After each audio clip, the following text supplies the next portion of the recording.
Yes, I'm doing it on an iPad, and then I'm putting it on Facebook via my cell phone. So I have Zoom on my laptop, and then I have my phone taping it to Facebook. Oh, okay. That's the best I can do. Okay. So you're gonna tag me? Yeah, I did already. Yep. Oh wow. All right, hold on. Let me go in and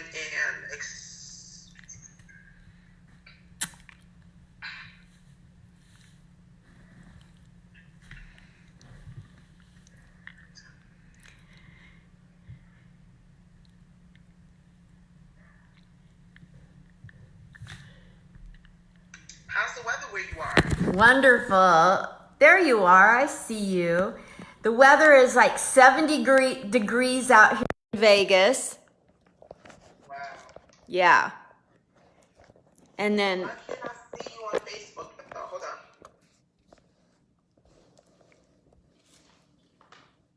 I'm trying to get it on my page. Alrighty.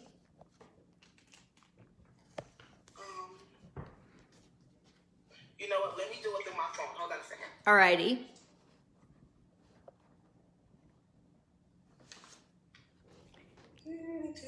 That's such a pretty picture of you. Oh, my Facebook? Thank you.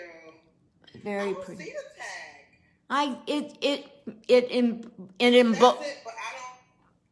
For some reason, I don't. Oh, wait, hold on. I'm trying to see where I can get it on my page. Okay.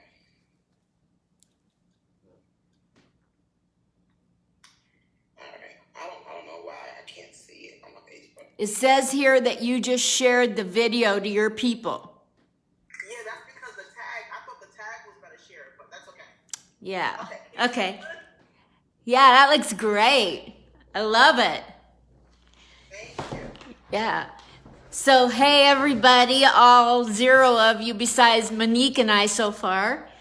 Hey, Monique. Hey. Welcome to this time that we get to know each other a little better. I've been loving what you do on Facebook for a long time. And yes, I was dying laughing yesterday at what you were telling your people on Facebook about, how they piss you off doing this and that. You're so real. My God. Sometimes it costs me, but I try to be. Yeah, I loved it. So, how many years have you been doing comedy? It has to be more than 20. No, 10 years. What? This year. 10 years, yep. Because you do act outs and voices, and oh my gosh, you're so hilarious. Not voices, though. I never did voices. Really? I would love to. I thought you were like impersonating the pastor and maybe. Oh, well, okay. Well, I guess that is considered voices. Yeah. Anyway, so you in Patterson, New Jersey, you have a comedy club you just opened up right before the shutdown. Yes, 6 weeks before the shutdown. Wow. Yep. And so people are on here already. There's 3 people on here. And anyway, so when you have a comedy club, now you probably have people really sucking up to you for positions and calling and clamoring for... I don't really call it sucking up. I try to be careful with the verbiage that I use. Because I guess people do what comes natural. People always want to see what's in it for them, where they can fit in. So I don't want to sound like, I'm judging them now, because I would probably do the same thing. Where can I fit in? You know what I mean? Yeah. It's just that if people are being fake, where, they never cared about you until now you have a comedy club. But they still don't care. People still don't care. You know what I mean? Like, it's I don't know. I just always felt like I had to just work extra hard, and sometimes things are still not good enough. People come there and they're like, oh, God, where's this? Why the chair so big? Why the table so wide? You can never satisfy everyone. Yes. Yeah.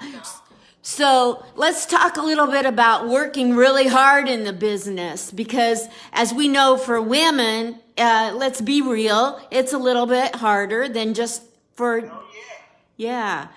And yeah. so, Super hard for us. yeah. And So, guess what? We make it hard for each other sometimes.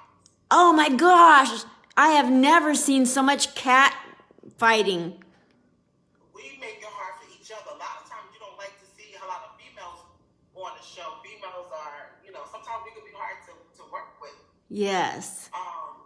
But I love women. I'm a women's comedian, so I love when we get together and have different styles and different,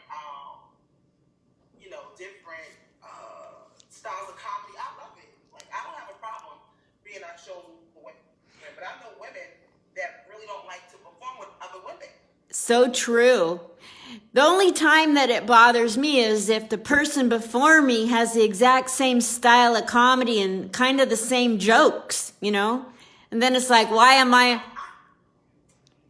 Yeah, I guess it's up to the promoter or the host to kind of line the show up, in a rhythm almost. You don't want all the same. Like, I'm a big girl, so I don't need to do a show and everybody's on the show, the lineup doing big girl jokes. Yes. Because it's kind of redundant, you know what I mean?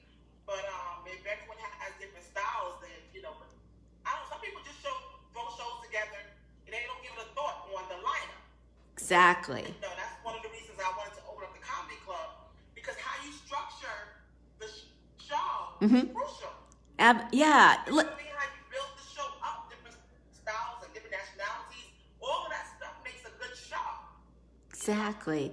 So let's talk about what your comedy club does that you think you do above what you've seen in the past. Like, why would somebody want to be on a show at your comedy club or come to your comedy club as opposed to your competition? Oh, that's a good question. Thank you. What I will say is one of the reasons why I wanted to open up a comedy club, because I felt that it was hard for me to get in one. Exactly. I've been calling different comedy clubs for years. You gotta know someone. You gotta be best friends with someone. You gotta be best buddies with someone. And that wasn't my journey. I don't have any super duper famous buddies. Exactly. All I have is my grind. So I wanted to be able to open up a club where you come and you're part of the establishment. You're not just a comedian trying to get in. All of my shows, I always made the comedians feel like they were at home. Wow. I always, I hate when I go to a show and the promoter doesn't even tell you when you go on, doesn't tell you, anything, where you're going to get something to eat, drink, and you kind of just like lost in the sauce. Yes. I wanted to be able to have, to kind of really host a show for the guests as well as the comedians. Like, when the comedians come, we have a good time, we take pictures, no matter who you are, no matter what level of comedy, whether you're a newbie or you've been in the comedy game for years. I like people to feel at home. That's so cool. Yeah. I just got invited to go on a comedy club, a main one here, and the host said I killed, and the manager came up and he said, "Oh, all this time I've seen you in the club, I didn't even know you were a comic." And I'm like, what'd you think I was, arm candy, just because I'm a woman? What the heck? Right. So, like, for my shows, I'm every show, I'm like, any comedians in the building. There's so much money out there, and I don't know everyone. And the complicated thing is that a lot of people is calling me saying, "When can I get on?" Hopefully I'm gonna be open up for a long time. Yeah. So everyone's gonna get an opportunity. You know what I'm saying? So I'm just trying to structure it. I don't just throw shows together. Like, I put the shows together. I give a lot of thought into the shows. That's amazing. So your shows are Thursday, Friday, Saturday, Sunday, or all week? No, Thursday is every other Thursday is open mic. Every Friday is comedy at Monique's Comedy Club. Every Friday. Sometimes at 8 o'clock and at 10 o'clock. Sometimes just at 8. Every Friday. The weekend, Saturday and Sunday, is reserved for Wonderful. Someone wanted to book their private event there. Your one-woman show in New Jersey. Wow. Your birthday party, your anniversary party. That's Saturday and Sunday. But Wow. as soon as I get the green light, when I get the green light, I'm going to do a Saturday show, 4 o'clock, a 7 o'clock, and a 10 o'clock. Nice. I have to. You know what I mean? I know so many people out in Jersey and New York that are ready for one-woman shows. Should I point them your way? Absolutely. Absolutely. That's one of the reasons why I created the platform, because I know for myself, you know, the only way I can really tell if I'm growing in comedy is by doing a show and it's just me. Yes. Because a lot of times when you have a show and there's other comedians, you're kind of going off of their energy. So you can get lost in the lineup. Yes. You know what I mean? Absolutely. So having one-woman shows and one-man show, that allows you to connect with the audience. That allows the audience to get to know who you are, you know, so that even if they see you in a lineup, they will already have invested in you. So I think it's important for every comic to do that one-woman show or one-man show. Yeah. I opened up an open mic here in Vegas on the Strip for every Friday at 6 o'clock, just so beginner comics that are like me trying to move up from open mic to hosting and featuring, you know, have a way to How long have you been doing comedy? 6 years on stage. But I have a brain injury, so it took me a while. Okay. Yeah. What made you move to Vegas? Well, I came out here for a visit and I got to meet some really great top-notch people, and I was like, why would I want to stay in Portland? It's such a young place. You know, I'm not a person in Portland that is of the LGBTQ community. I'm not young. I'm older, straight, you know, and I came out here and it's older comics. There's a lot of lesbians in Portland? Oh yeah, you know, like it's a whole thing there, and they book each other, and God bless them. You know, they've had times where they haven't been able to get booked, and now they can. But out here, it's you know, like it's just if you're older, you have a better shot at getting on here. You do than in Portland. So I had to stay. So yeah, so I'm looking forward to helping other baby comics develop 15 or 20 minutes of comedy through my 15 or 20 minute open mic. Because where else are they going to learn how to put 15 and 20 together all at one time? Have you ever noticed like 3 or 5 or 7 minutes doesn't help you become a feature? No, it doesn't. It doesn't. And it takes a while to really even catch your rhythm. Yeah. It took me a while. Like, it took me at least, I would say about 6-7 years for me to really catch my rhythm. Yes. Like I didn't know who I was on stage. I was trying everybody else's style of comedy. I didn't know what I was, you know. Like now I kind of got it, and that's great, but like I feel sorry for all the people that had to hear me on stage up till this point. Right. So you do it full time? Yeah. Ooh, see, I wish I was interviewing you. Next time I'm going to interview you because I have some questions. Well, I want to ask you more questions. So what got you into comedy? You know, I always love to entertain. I always love to have parties at my house and entertain, make people laugh. I never like to stay in a dark place, but the dark place always kind of seemed to follow me. Very depressed, very sad. So the only time I was really in my happy place is when I was making people laugh and talking and expressing myself. That was the only time in my life that I was in my happy place. Wow. So there was a period of my life where it was all dark, just dark. Finally, I was like, listen, this can't be life. There has to be more to life than this. And it came to me one day to try comedy, and I was like, well, I don't want to try comedy. I don't like comedy. You know, I don't want to stand on stage, have people staring at me. Just I didn't want to do it, but I kept dreaming it. I would wake up in the middle of the night and see myself on stage, and it would really freak me out. Wow. Like, it would really freak me out. But I did try it one day, and I'm gonna tell you something. Changed my whole entire life. Never been the same. Wow. Changed my life like this. What was that what was the first experience like? Oh God, it was the worst experience ever. It was the worst experience. I wanted to die. If God would have came down and said, I'm gonna take you to heaven now, I would have been like, take me. It was the worst. You know what's funny? It was something inside of me that secretly wanted to try it. Yeah, I get it. So, I was battling two demons. Well, a demon, it was one side of me that was like, go for that shit. Like, go for it. And then there was the other side, like, are you freaking crazy? So the two started battling each other.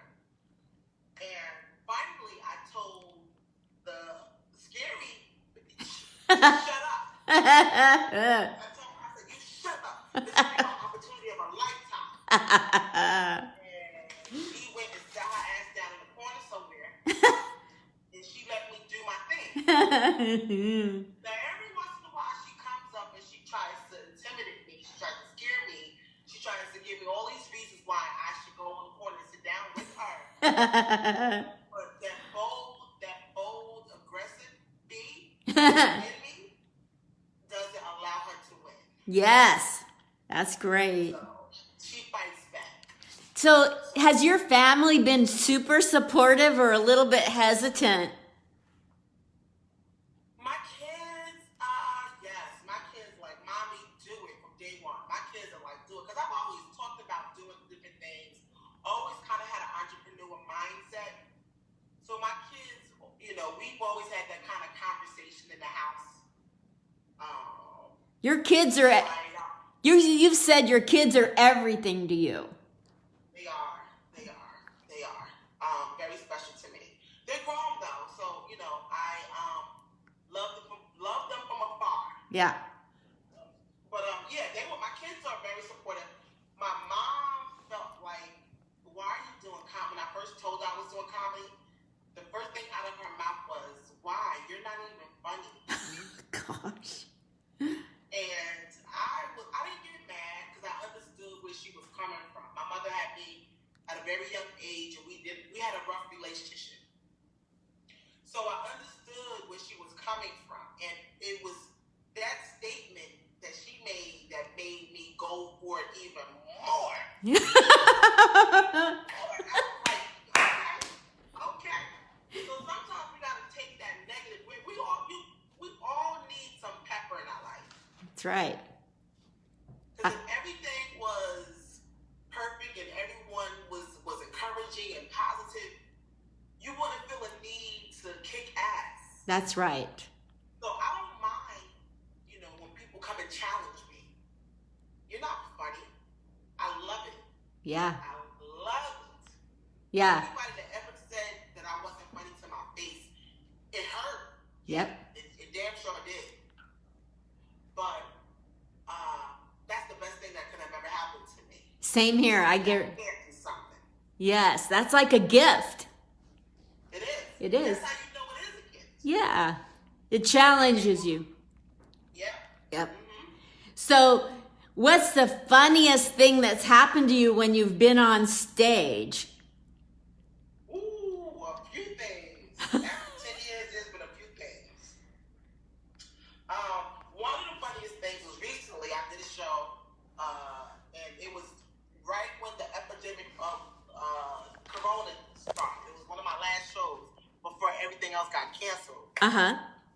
So I'm waiting for them to call me up. They called me up, and I started choking.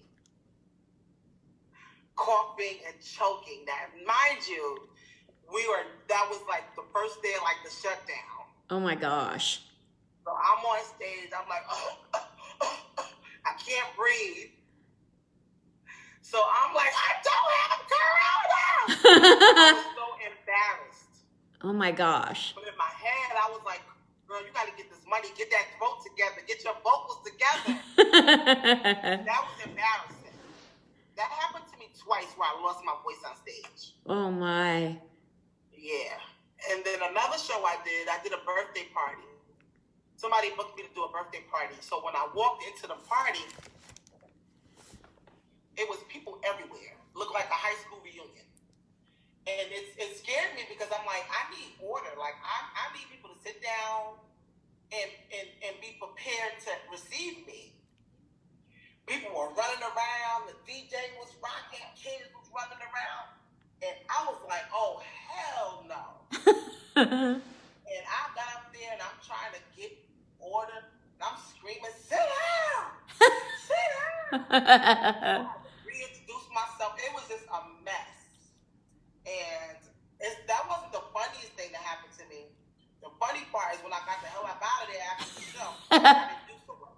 And I couldn't catch it. Like, I just couldn't catch my rhythm. You know what I mean? Yes. Yes. So, as far as hecklers go, when I ask you this question, what comes to your mind? What's the best thing you learned from a heckler? That you got to be ready for their asses. Everybody's a heckler. When you get on stage, you got to be ready. You got to be prepared for it. Because if you're not, I wasn't prepared when I first started doing comedy. So when I would get heckled, it would shock me. Like, you heckling me? You know, I was shocked. I'm like, who? I'm like, I would get mad, like you ready to fight. But I've learned that, you know, even if you're not, because I'm not that kind of comedian. I don't like to get on stage and be arguing with people back and forth. Like, I don't do shit like that. Yeah. But if you're gonna do stand up, you gotta be willing to fight if you need to. Yes. Yeah. Point blank. Yeah. So, in terms of being a female in the comedy community, like, what advice would you give to people who have a hard time getting booked?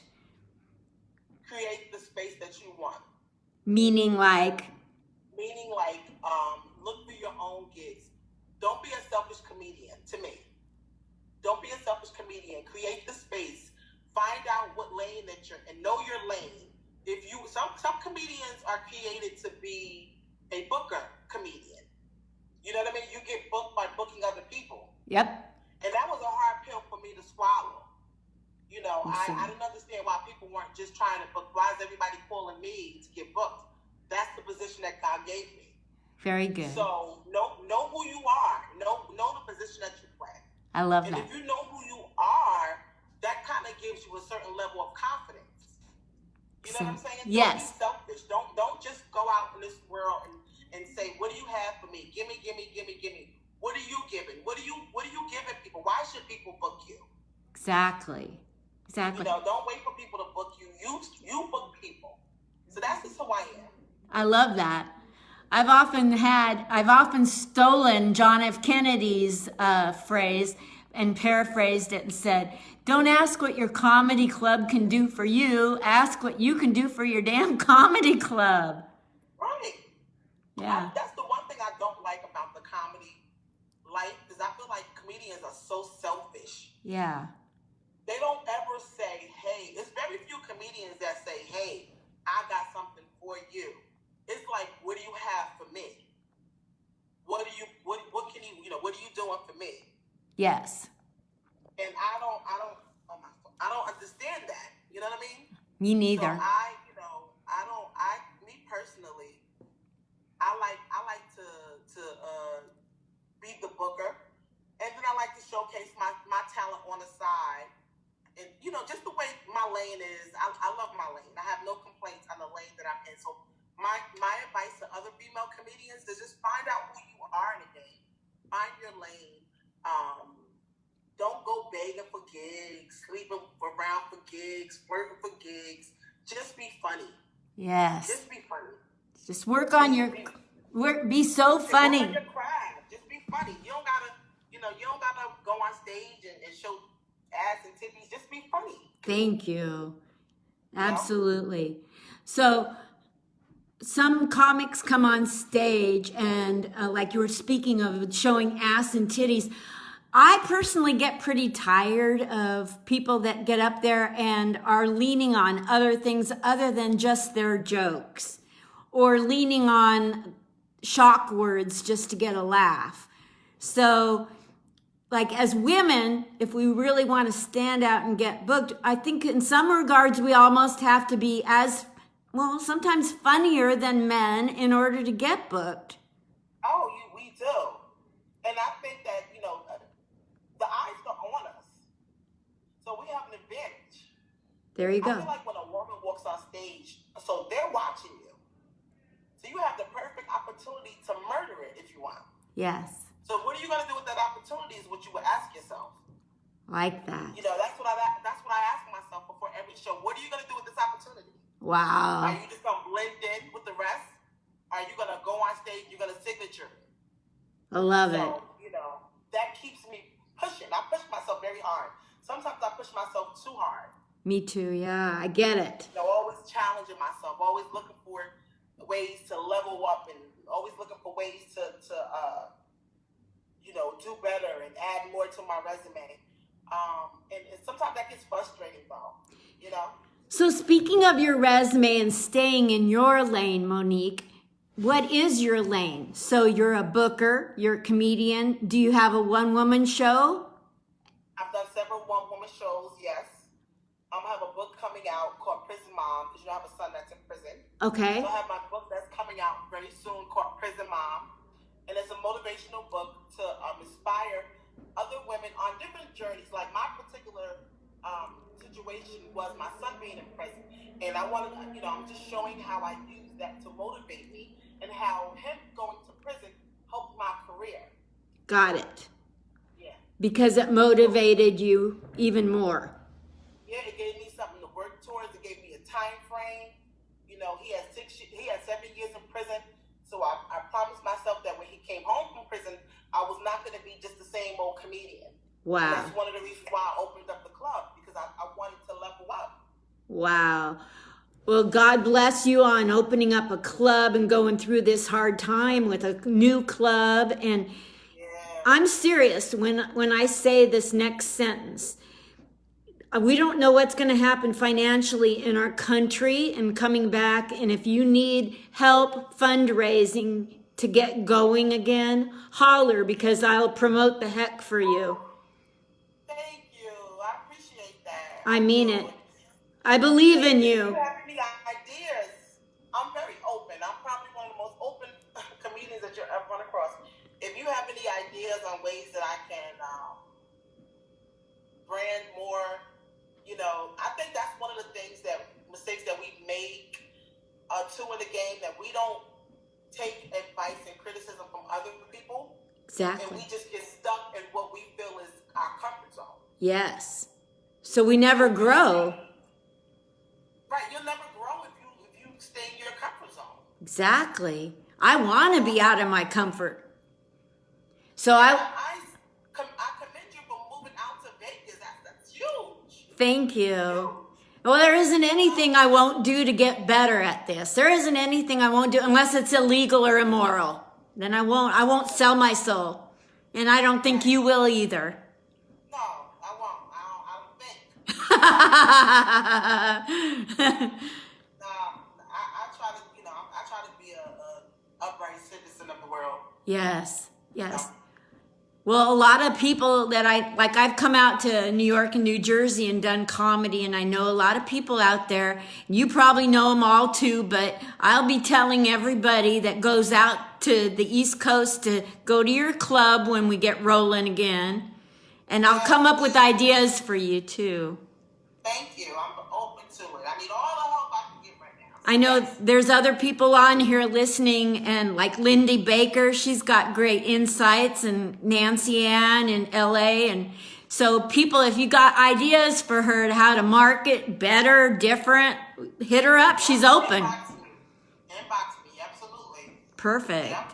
You can reach me at Monique Latisse, MoniqueLatisse@gmail.com. Send me an email, and we'll see what we can put together. Yeah. Absolutely.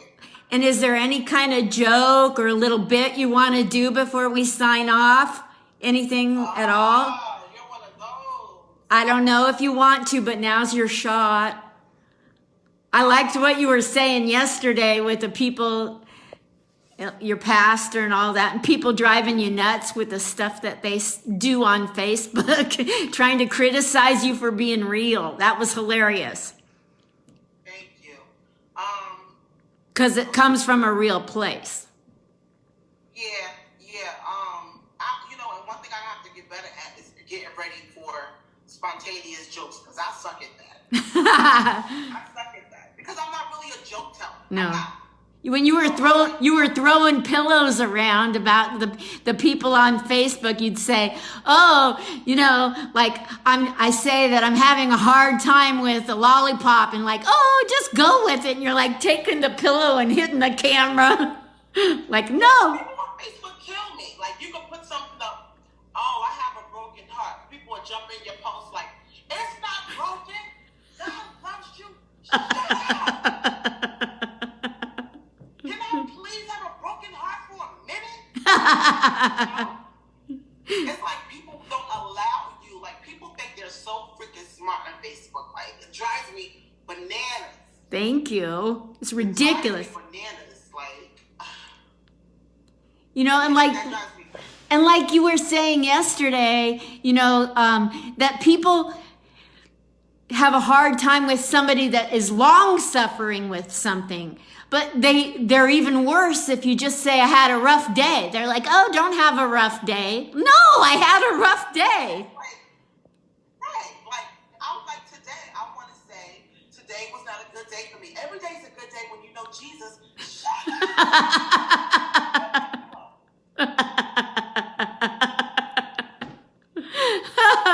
That's crazy. Oh, God. Sometimes I read people's posts, the comments, and I'm like, "Lord Jesus, help me. Give me strength." Because everyone has advice. Everyone does spell check. Everyone does, oh my God, they'll inbox me, "Hey, sweetheart, you spelled there wrong. It's THEIR."